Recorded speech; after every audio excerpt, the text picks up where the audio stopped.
So, the horror genre. Horror is a very interesting genre, and it's one that I've been finding a lot of respect towards during this year, and so I do want to talk about it. And of course, this video is going to be working a bit like the Late Night with Moth Queen videos. Also forgive the background noise. Currently playing something on PS3, and yeah, definitely does feel that the controllers themselves are a bit noisy. So of course, back to where I was at. The horror genre has captivated audiences for, quite a long time. Many classics stand out, like in literature with Frankenstein, The Telltale Heart, The Raven, The Shining, Salem's Lot, Interview with the Vampire. Even in movies like The Thing, Halloween, A Nightmare on Elm Street, Texas Chainsaw Massacre, Hellraiser, among other franchises and games. That's definitely not anything left out. Games have had plenty of horror elements in them. You got classics like Resident Evil, Silent Hill, various Alien games, and even more modern games like Little Nightmares and The Last of Us. You also have E.T. for the Atari 2600. And of course, every game that Bethesda makes. Jokes aside, so of course, I want to talk about some horror titles that I've played either this year or, the year before. And of course, I want to talk about them and give my thoughts about them. These are my top horror titles. Now keep in mind, I'm not going to cover individual franchises, but I'm going to be picking certain games that I enjoy. So, do be warned, for the following list, there will be spoilers for Resident Evil 1, Resident Evil 1 Director's Cut, and Resident Evil 1 Remake. There will also be spoilers for Out Oni, and Out Oni, The Horror of Blueberry Arson, Corpse Party on a PS4, there's like a lot of Corpse Party games, White Day 1, Mad Father, Resident Evil 7 Biohazard, Worse Than Death, Eyes the Horror Game, Last of Us, and of course Doom 1, along with Resident Evil 2 and Resident Evil 3, which I want to cover as honorable mentions first, because I won't really talk about them in this video. So of course, let's talk about Resident Evil 2 first. Resident Evil 2 is the second entry in the Resident Evil series, although it's the fourth chronologically. Yeah, because there's 0, 1, 3, then 2. So of course, Resident Evil 2, it's a fun game, and so, what's so fun about that? Well, I personally think that the atmosphere of that one really adds to the tension. You're stuck in this police station, either as Leon Kennedy or Claire Redfield, and you're being stalked throughout the through the police station by a mysterious monster known as Mr. X. Then, of course, you also have to deal with everything else in a police station, like lurkers, zombies, and all sorts of other stuff. And, of course, dogs. And, of course, all of this adds to the tension that the game's trying to build, and I personally really enjoy it. Yeah, I personally really do enjoy it. I think Resident Evil 2 was extremely good, and no matter how many times I play it, I keep coming back to it. It's definitely been one of the best games I've ever played. And the remake itself is quite good too. Well, the original survival horror one is definitely a lot better to some people. I will definitely say the tank controls and fixed camera angles do in fact make it a bit more interesting to play through at times. But I will definitely say the remake is definitely more accessible, but both do have quite the good scares in them. And then of course you have Resident Evil 3, or Resident Evil 3 Nemesis.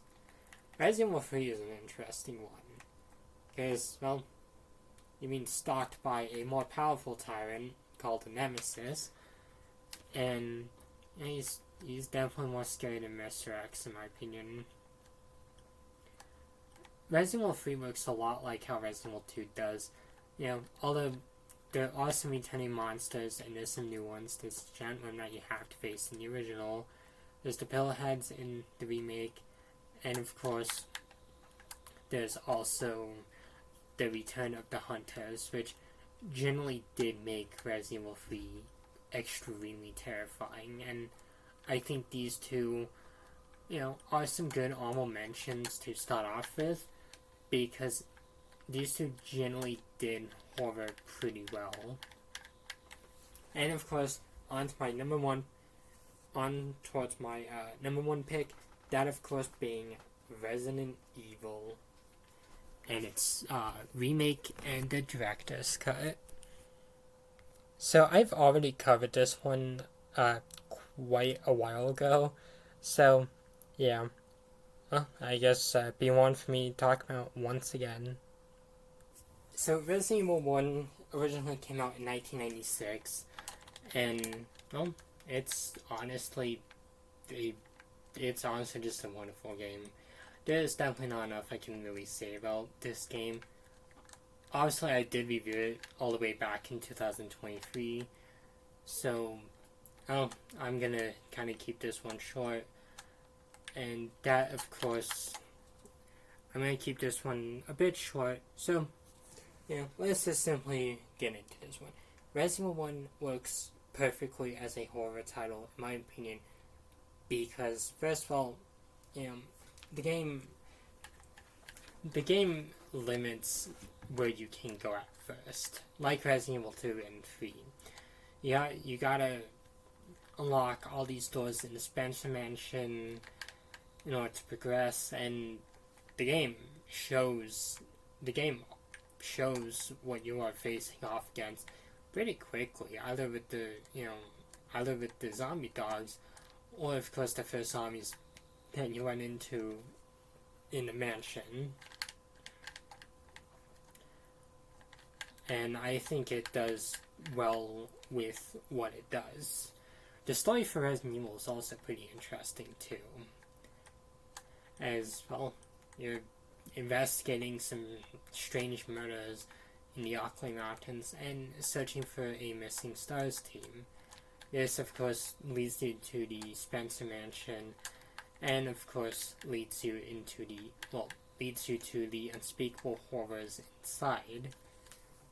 And of course, the rest of the game, I'll leave any viewers with that surprise. But in my opinion, Resident Evil 1 is definitely a perfect horror title. It's just honestly so good. And I think Capcom did extremely well when they made this one. And personally, I really do enjoy the remake a lot. And, I just think that Resident Evil 1 itself, really did a lot for the horror genre, and, we have a lot to thank for it. Then, of course, my number 2 pick is, of course, Aoni, and Aoni, the Horror of Blueberry Onsen. So, this was a old RPG Maker horror title. And of course, they get reimagined as the Horror of Blueberry Onsen. Of course, this one actually came out this year, and I've played it earlier this year, and I actually want to review this one. So, of course, Aoni is a old game. So this was, I think, early 2000s actually, when the original came out. And so this one is a very interesting game. So the premise is that there's this group of middle schoolers, and the main character and his friends are investigating a old mansion that is rumored to be haunted by a monster. And of course, in the horror of Blueberry Arson, it's now, of course, it's now a hot spring, which does change quite a lot. I personally do like the mansion a lot more, but at the same time, both games are honestly generally really good. They're both on the Switch. I seriously urge people to play them. Like every game on this list, I seriously urge people to play, and I will actually list out what consoles I know that they're on. So it's like Resident Evil 1, 2, and 3, those are all on PS4 and PS5. Same with Xbox One and Series X, and of course Switch One, and also on PC too. Aoni is of course on the Switch, along with PC. So yeah, going back to the main synopsis. So, you know, the character and their friends, they're trying to get out of the mansion or hot springs. And obviously, somewhat spoilers for both games. One by one, your friends kind of could potentially turn into monsters, which generally adds a lot of horror to the game. And the monster, it looks a bit like the Nemesis, according to Wikipedia, where, you know, the Nemesis will randomly find Jill Valentine and chase her, and it kind of looks like that with Aoni. The monster will randomly find you, and you have to escape it. And what gets even more terrifying is that there's multiple of these things, and sometimes you encounter more than one at once, and that really just adds to the atmosphere of the game. And what works even more is you can't even fight this thing. And I think that's what generally does very well. Now, sure, horror games where you can fight back do work pretty well, like Resident Evil. Yeah, you can fight back against pretty much almost everything. But with stuff like Aoni, it also works better that you can't really fight back against the monster, which I think generally did pretty well, and is one of the reasons why that one was one of my favorite horror games. It also looks very retro. Like, this feels like something you could have probably found on the, you know, PlayStation 1 or, you know, kind of SNES. And I think it generally did pretty well, in my opinion.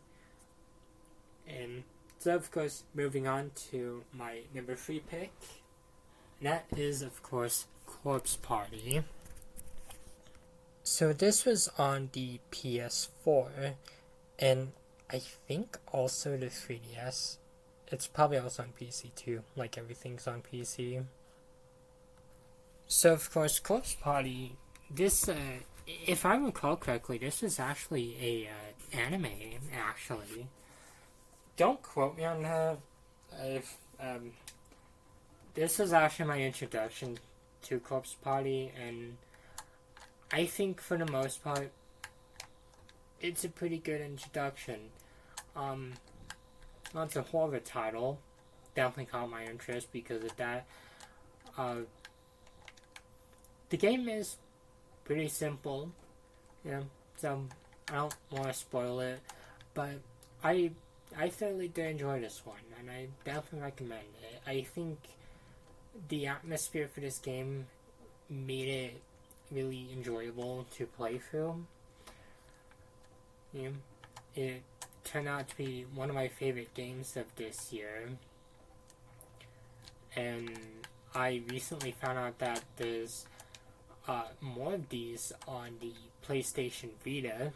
Also, I think there was another one that was going to come out.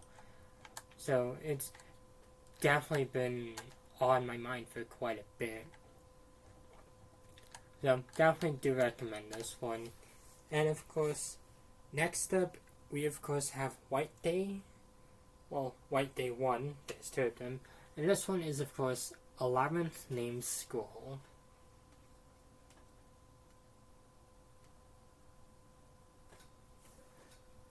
So this was either 2023 or 2024, and well, it's on PS5, probably PC2, and I think it's on Switch. It also has a second one that came out, which I'm hoping is good. So 11th Named School is a very interesting horror title. So the game follows the protagonist, who is, well, they're stuck in the school. And they have to avoid a mysterious janitor who's a little crazy. That's pretty much the synopsis of the game. And of course, the janitor is not the only monster in the school. Yeah, there's other stuff in it. I won't spoil it because generally this is a game that needs to be experienced firsthand. And I think the developers did extremely well in this one. There were several parts of the game that just were straight up terrifying. Even the janitor, which, yeah, some people might think that the janitor himself isn't exactly the most creepiest character, but, you know, horror has a good way of making anything scary. Yeah? I mean, it kind of could have made tomatoes scary. But of course, you know, going back to White Day, this was a pretty fun game. You know, my memory on this one is a bit hazy because it's been a bit since I played it. But, you know, I did remember enjoying this one. And, you know, I definitely do recommend this one. I'm also looking forward to the second one and seeing what they do. Because for me, the first one was pretty fun. You know, schools can already be, you know, creepy when done right. You know, but taking something that usually is safe and turning it into a horror title, I think really did a pretty decent job with it. And you know, it was a pretty fun game. Well, it's definitely, it might not be like one of my absolute favorite games of all time. It's definitely up there. And of course, next up, we of course have Mad Father. So of course, this was on the 3DS and Switch, and more likely PC. And it's a very good game too. So Mad Father was one of those old-looking retro games. Well, retro-looking games. And for the most part, it was pretty fun. Well, it's definitely not my favorite horror title.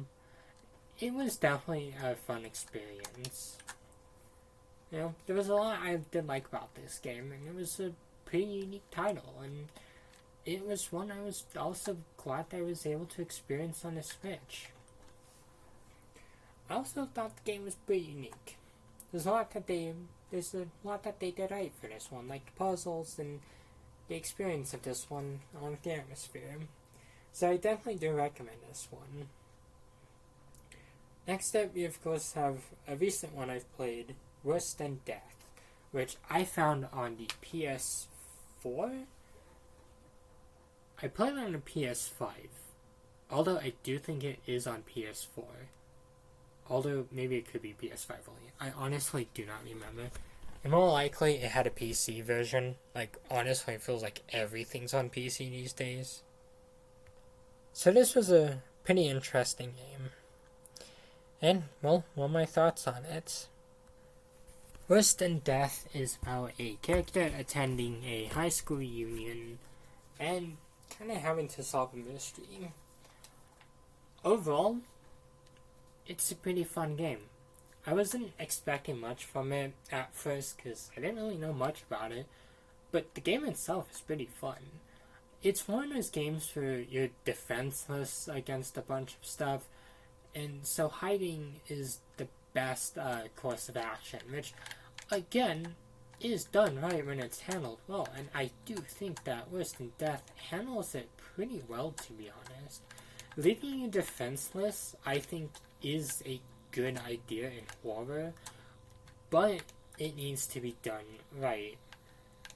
You know, of course, also letting you fight back in horror games can work too. I mean, it's worked in Resident Evil. You know, you feel safer with the shotgun rather than the pistol. But Worse Than Death, it was a very fun game. I really did enjoy this one. I like the atmosphere of this one, and I like the creativity for this one. You know, this is a pretty enjoyable game, and I would love to experience more of this one. Then, of course, next up, we of course have Resident Evil 7 Biohazard. So I reviewed this one last year, and so it's kind of time to refresh my thoughts on this one. Then, of course, Resident Evil 7 Biohazard is on, well, the Xbox One series systems, PS4 and PS5, and of course PC. I don't think it's on Switch, although I actually have to look that up real quick. But of course, as I'm doing so, Resident Evil 7 Biohazard is a pretty fun game. Well, I originally reviewed it, and I gave it more of an okay score. Biohazard was pretty fun, and I kind of felt like I didn't really understand that one. Yeah, it's on Switch, but it's on iOS, iPad, and Mac. I'm kind of surprised it's on iPhones. Okay, so yeah, honestly, back on topic. Resident Evil 7 is a very interesting Resident Evil game. Now, it's not the first one to go back to, it's not the first one to go back to, survival horror, but it's the first Resident Evil game, at least in the mainline series, to actually go back to actually go first person, because I think Darkside Chronicles and Relic Chronicles, they were on-roll shooters, but I think we're in a first-person point of view. But okay, so that's beside the points. So of course, Resident Evil 7 is a very awesome Resident Evil game. The game, it's pretty similar. It's pretty simple. The main character, Ethan, is of course trapped in a house with a psychotic family. And of course, he has to escape from the house and be able to cure his wife Mia, who went missing 3 years prior, and of course cure their daughter Zoe, all while of course, murdering the Baker family. And of course, that's essentially most of the game. The only criticisms I have with the game is just the fact that it does kind of feel that the ship part of Biohazard feels a bit too long, to be honest. I think the game shines the most with the Baker house, as it generally did feel much more fleshed out, and overall I don't really have much to complain about with Biohazard. Although, all the Bill and Bella stuff and the DLC, I'll get into that later on. But moving on, we of course have Eyes, the horror game. This was of course on Switch, PS4, and a bunch of phones, and I think PC. Eyes, the horror game is a very simple game. As of course, you're playing as a burglar. although in other parts you're in a school or hospital, it really does kind of depend on like what map you choose. Personally, I always choose the mansion. It's the one I found out about the game, and it's the best part about the game. So of course, the point of the game is to collect as much money back as possible and escape without being caught. Easier said than done. And, well, I do like the mansion the most. The hospital and school are actually pretty cool. The hospital, it's definitely kind of freaky. I think it's probably my least favorite out of all the maps. The school, I think, is arguably one of the harder ones because the ghost dog, or whatever it is, feels a bit more of a hassle to lose. But the mansion, I think it's the best one, not only in terms of enjoyment, but also horror too. You're being stalked by a giant floating head with its, well, viewer discretion is advised real quick, but with its entrails coming out of its neck, and that's honestly generally freaky. Horror does a remarkable job at making us uncomfortable, and for making scary monsters that we can only imagine. I think that's what does well with the genre, is that it wants you to imagine a lot. I think horror works best when the monster isn't always seen. You get small cues. And Ice does this pretty well, because when, I forgot what her name was, but, the little ghost he had, when she's around, you can hear these moans, or hear stuff jiggle.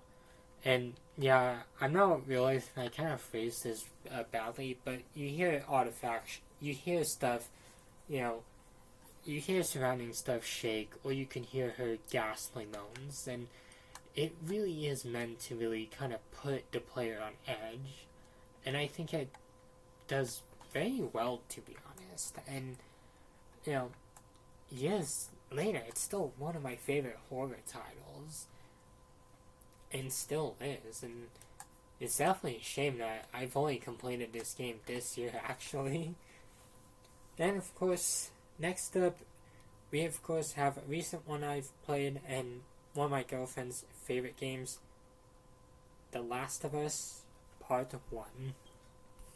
The Last of Us Part 1 came out in 2013 on the PS3, but has been remastered for the PS4 and remade on a PS5, and is also on PC at the moment. The Last of Us is a really interesting game. Now, first of all, let's just start with the story. So, the game focuses on a, I guess, fungus that essentially just pretty much kind of led to a huge outbreak. First, the game focuses on one of the survivors, Joel, and it's in this game that he has to watch over a girl named Ellie, and I won't spoil the rest of the game, but it's a really interesting game, and has probably one of the best endings in gaming history. And so far, I'm enjoying the sequel too. I know it's a little controversial, but I kind of like how it's written so far. But Last of Us Part 1, I like this one.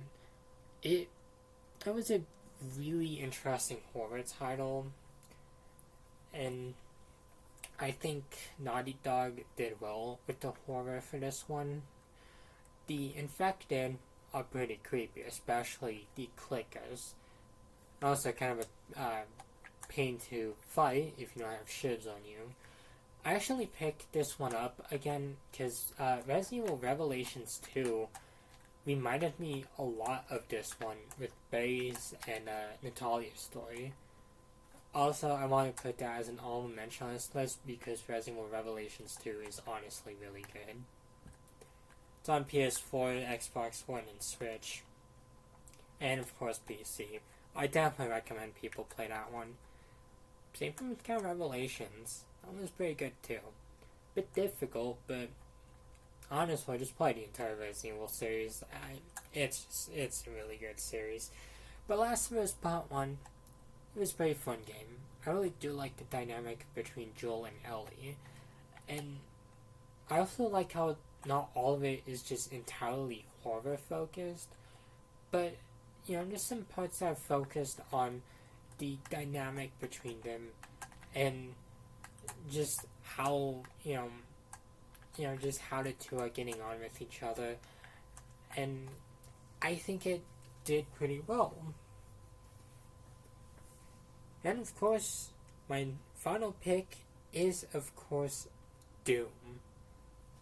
I had to put this one on the list because Doom, well, it could be considered more of an action game. Doom is a horror game. There's really no denying that. Released in 1993 and is on way too many consoles to count, Doom was one of the first first-person shooters and a pioneer of the genre. Of course, actually, I would have to say an honorable mention to Clock Tower. There's probably going to be a second list eventually. It's gonna be needed.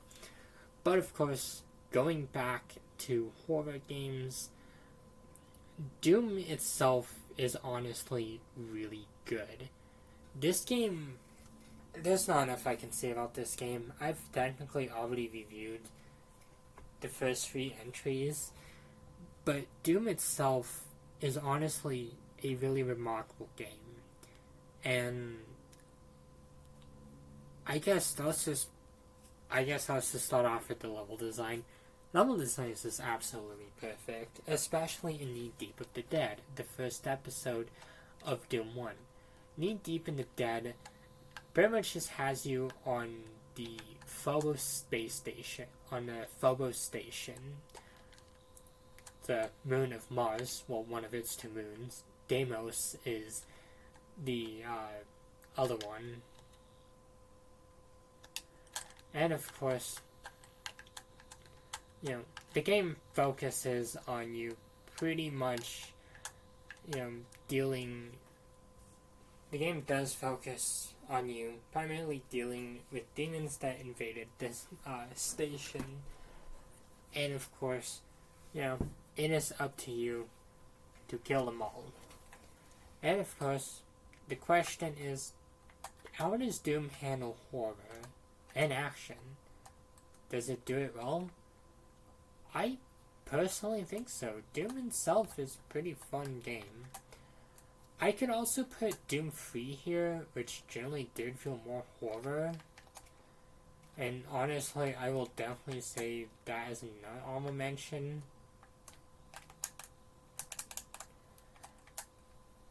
So yeah, I will definitely say that as another honorable mention, that Doom 3 also should be here. Because Doom 3 was also pretty fun. But right now we're focusing on Doom. And I'd say Doom, it did horror terrifically. As I stated in my first review, the game really only focuses on putting out a few enemies here and there. For the first few levels, you're just dealing with the imps and zombie men. But the more you advance, the more enemies appear. Like the demon, or in episode 2, you are introduced to the Lost Souls and Capra demons. Now, of course, there's also a bunch of weapons that you can use in Doom. And generally, I think they did pretty well with that one.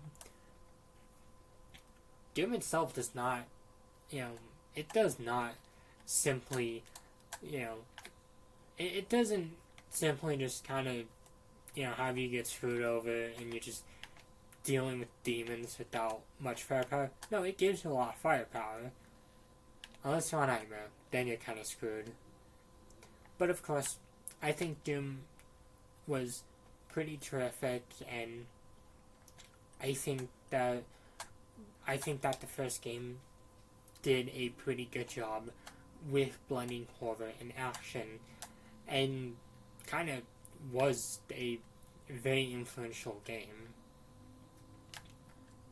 And it's thanks to it that we were able to get such a wonderful series that spawned from it. And I would also definitely be happy that I am glad to say that Doom is one of my absolute favorite horror titles. And of course, these are my picks. Whether or not this list is controversial remains to be seen. There might be some people that might take a look at this list and be like, yeah, I don't agree with Resident Evil 3. You might have wanted to put Code Veronica on there. Or Resident Evil 0 should have been on here. Or, oh, I don't agree that Doom is a horror game. Or, oh, Doom 3 should have been on here instead.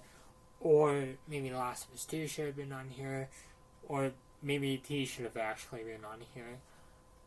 Honestly, really just depends. Not every horror game is a game I've played. I've played quite a few horror games, but I know I'm missing out on quite a few, like Dead Space, Little Nightmares, and a just bunch of other stuff that generally has been iconic. But of course, I just want to talk about some horror titles I really do like, and considering that I did have a lot of honorable mentions, I feel like I might do a part 2 sometime. This video was mainly to, appreciate the horror genre in games and kind of recommend some games to, the viewers of this channel. But of course, thank you all for watching, and have a absolutely wonderful night.